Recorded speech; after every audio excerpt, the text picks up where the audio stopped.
в прошлом году в начале, но And it was not our initiative, because we were told by the Europeans, in particular, that it was necessary to create conditions for the final signing of the documents.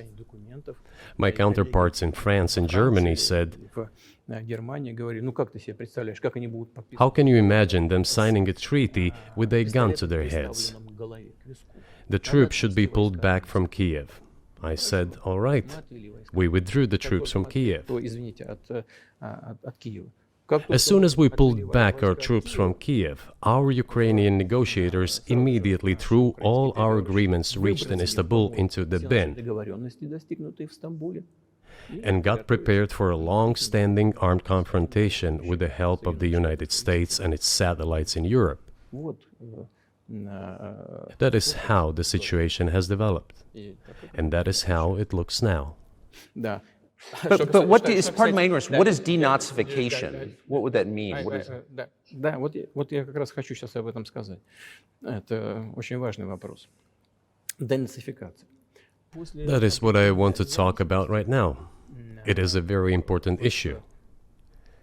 Denazification. Искать, как говорят некоторые. After gaining independence, Ukraine began to search, as some Western analysts say, its identity. Во главу угла этой идентичности.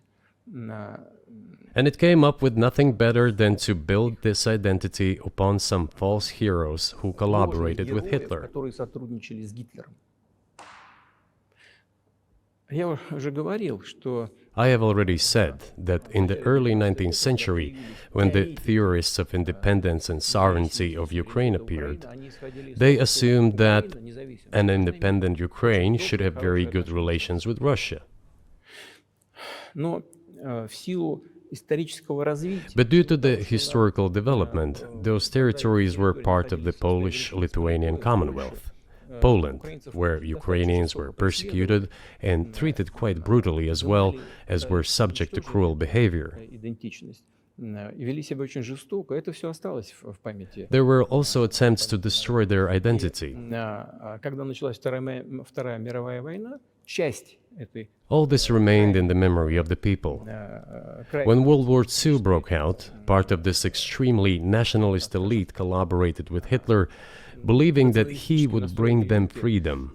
она начала сотрудничать с Гитлером, полагая, что The German troops, even the SS troops, made Hitler's collaborators do the dirtiest work of exterminating the Polish and Jewish population. Hence this brutal massacre of the Polish and Jewish population, as well as the Russian population too. которые с Гитлером сотрудничали. Вот отсюда вот эта жестокая резня. This was led by the persons who are well known, Bandera, Shukevich. It was those people who were made national heroes. That is the problem. And we are constantly told that nationalism and neo-Nazism exist in other countries as well. Yes, they are seedlings, but we uproot them, and other countries fight against them. But Ukraine is not the case. These people have been made into national heroes in Ukraine. Monuments to those people have been erected. They are displayed on flags. Their names are shouted by crowds that walk with torches, as it was in Nazi Germany. Возводят. Они на флагах, они их имена кричат. These were people who exterminated Poles, Jews, and Russians. Это люди, которые уничтожали поляков, евреев и русских. Надо It is necessary to stop this practice and prevent the dissemination of this concept. I say that Ukrainians are part of the one Russian people. They say, no, we are a separate people. Okay, fine. If they consider themselves a separate people, they have the right to do so, but not on the basis of Nazism, the Nazi ideology. would you be